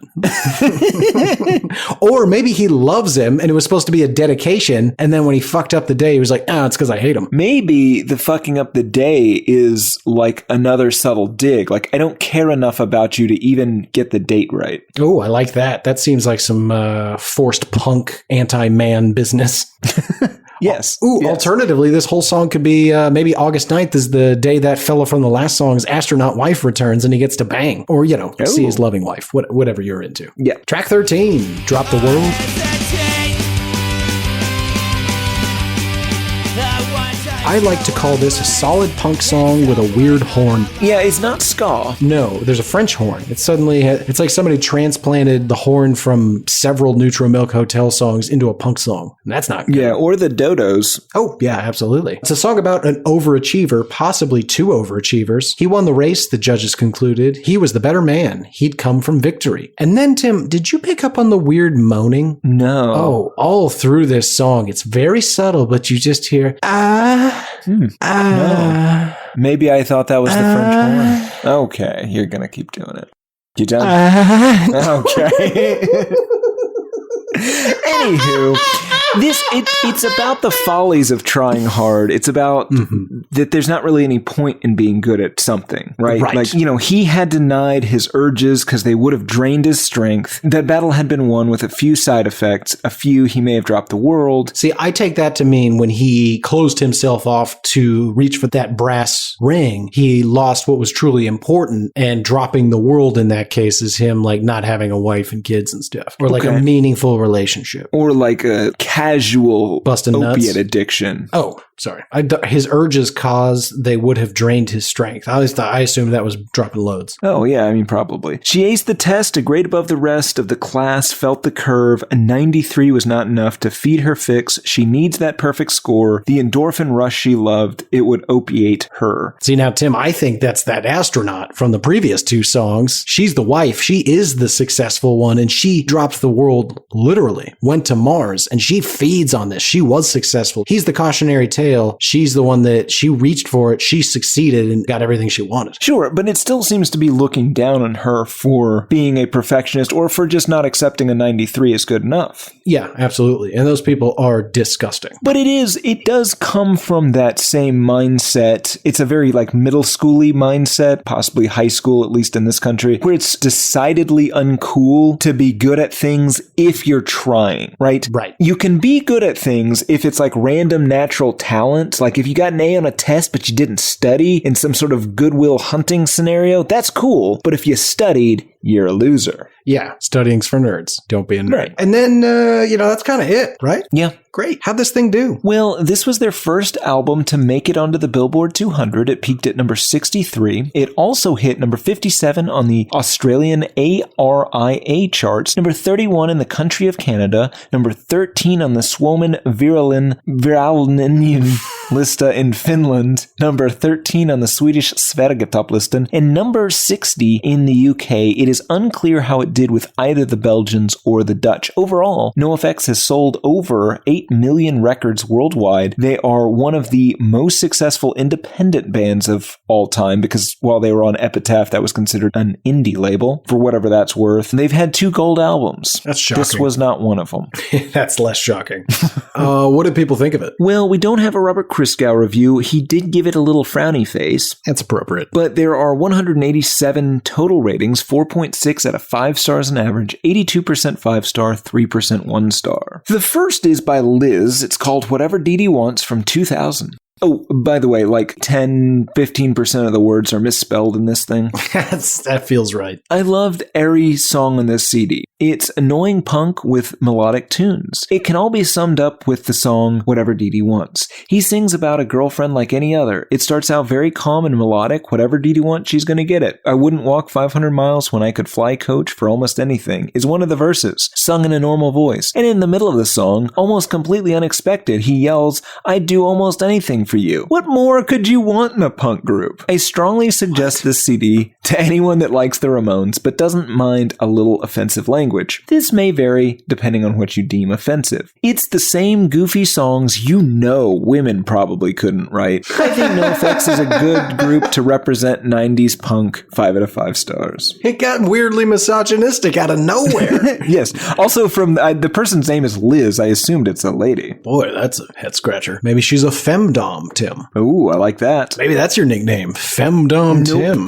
Nope, we're not gonna. I'll be Listeners, Smoke write it. or Femdom Tim. Or computer or microphone. You can call me microphone. Microphone. Yeah, because that way people will just test it out and they'll come and scream in my face. And, that's better than me going around being known as Femdom. What about Lil Bits? Little Bits? Yeah, like your nickname's Lil Bits. How about you, Lil Bits? Okay. Tangerine drink. Anyway. That's too long. Amazon customer from 2021 titled his or her review, Angel's Voice on Earth. Wait, really? Hold on. When you want to hear an earthly angel's voice sing those classic hymns, then this CD is for you. The words of these songs will remind you that love for the Father and for one another are what brings us closer to our Savior. May God continue to bless you and your family, Carrie. May your light continue to shine bright for all those to see. Now, 40 people found that helpful. Come on. I'm 90% sure that that's supposed to be for a Carrie Underwood album, and it accidentally got posted on NOFX's Heavy Petting Zoo. Filthy philanthropist. Angel's Voice on Earth brings us closer to our Savior. Wow. Great reviews, Tim. I've got one more if you'd like to hear it. Let's see. Negative one. Okay. This is by Rusty Shackelford. No, it from isn't. 2020. It's not. It is. That's here. It says Rusty Shackelford. Great record by NOFX, more melodic than some of their other stuff, but Amazon ruins it by forcing you to download their garbage Amazon Music app in order to download any album you purchase. You used to be able to just download it from the website, but now they force their horrible music app on you just to download an album that you paid for, and then they try to bully you into paying for their horrible music service. It keeps getting worse and worse. Hopefully the last album I have to purchase from Amazon is an evil, data harvesting, manipulative, corporate behemoth cancer of society. 1 out of 5 stars for an album he likes. So I'm sure he's not going to hear this, but you're wrong. I mean, he's kind of right about Amazon. No. Well, oh, yes, you're right. You're right. On the back half. But as a podcast that has to purchase a great deal of music every week, you can very much buy an album and then download it without having the Amazon app.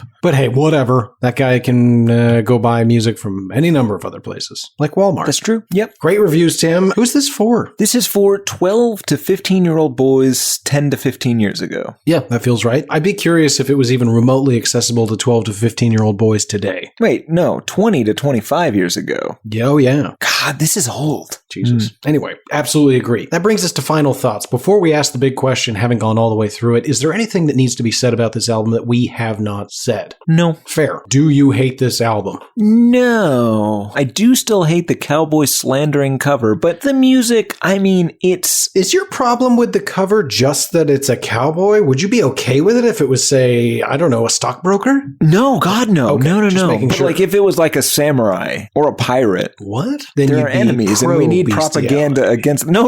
I'm pro the image. We need to get it out there that they're monsters. Right, you're anti-samurai. Yes, and pirate. I feel like our samurai community are going to... Dandy. Well, sure. Yeah. If you put a daddy in there instead of a, which I argue is still maybe not a cowboy, could be a farmer. I don't think all farmers wear overalls, you psychopath. Anyway. I think you're wrong. Anyway, I don't hate the music on this album, no. Fair. What about you, Gary? Do I hate this album? No, I don't. I will probably still listen to songs from this album when they pop up in the My Station because I've ruined all my streaming services with this show.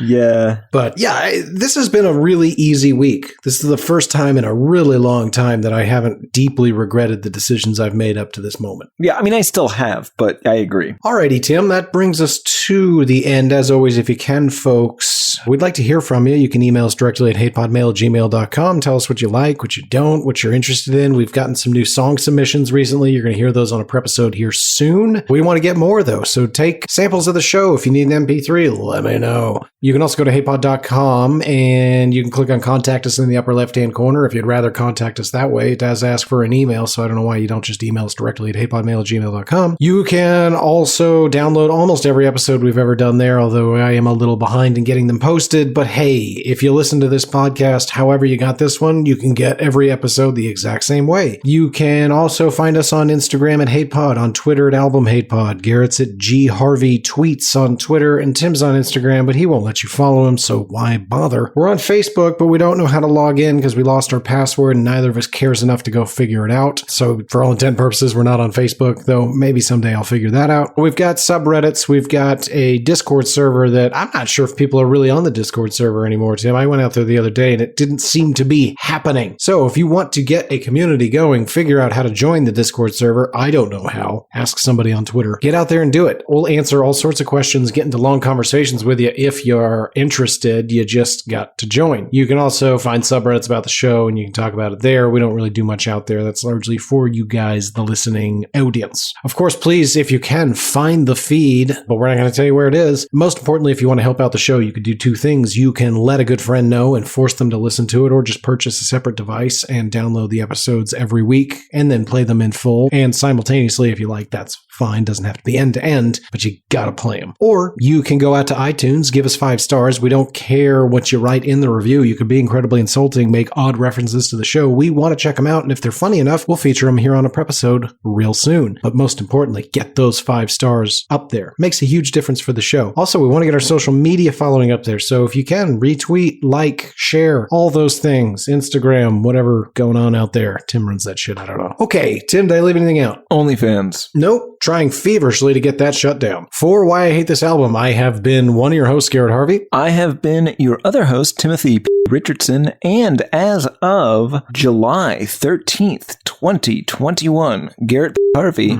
is infertile. Wait, what? How dare you question my virility? I consider a child.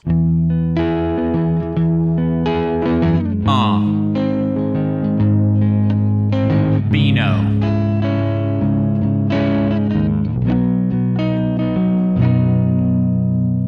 The riffs are too repetitive, the lyrics make no sense. All the songs are B-sides and the cover art's a mess. Boy, we sure have so much here to tear apart, with Garrett and his little buddy Tim, or ever so. Let's listen for a week, oh yeah. Soon that week will pass and it'll be time for the party. Oh, why I hate this album.